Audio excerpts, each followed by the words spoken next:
మెరుగైన ఫలితాలు రావడం జరిగింది. ఆ దిశగా అడుగులు వేస్తా ఉన్నాం. అందరికీ మంచి వైద్యం వచ్చే దిశగా. అది ఇంతకుముందే వస్తూ జగన్నాథ్ గారు శ్రీనాథ్ గారు అడగడం జరిగింది. అలంపూర్ ప్రాంతాల్లో ఒక హాస్పిటల్ కావాలి. ఇప్పుడున్న హాస్పిటల్స్ చిన్నగా ఉన్నాయి. ఒక 100 పడకల ఆసుపత్రి కావాలని అడగడం జరిగింది. గతంలో కూడా ముఖ్యమంత్రి గారు ఈ విషయంలో మరి కాన్స్టిట్యూన్సీ లెవెల్లో ఒక హాస్పిటల్ పెట్టాలనే ఆలోచన ఉంటుంది. మరి దాంట్లో ఈ అలంపూర్ ప్రాంతాల్లో తప్పకుండా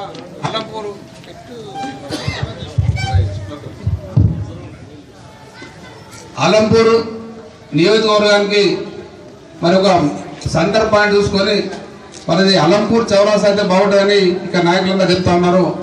అక్కడ ఇమ్మీడియట్గా మరి ముఖ్యమంత్రితో మాట్లాడి 100 పడకల ఆసుపత్రి కానీ లేకుంటే కనీసం దాన్ని స్టెప్ బై స్టెప్ ముందు 50 పడకల ఆసుపత్రి ఏర్పాటు చేసి అవసరం ఉంటే 100 పడకలు పెంచడం జరుగుతుందని తొందరలోనే మరి జీవో కూడా తీసుకొచ్చి ఈ హాస్పిటల్ మనం స్టార్ట్ చేసుకుందాం.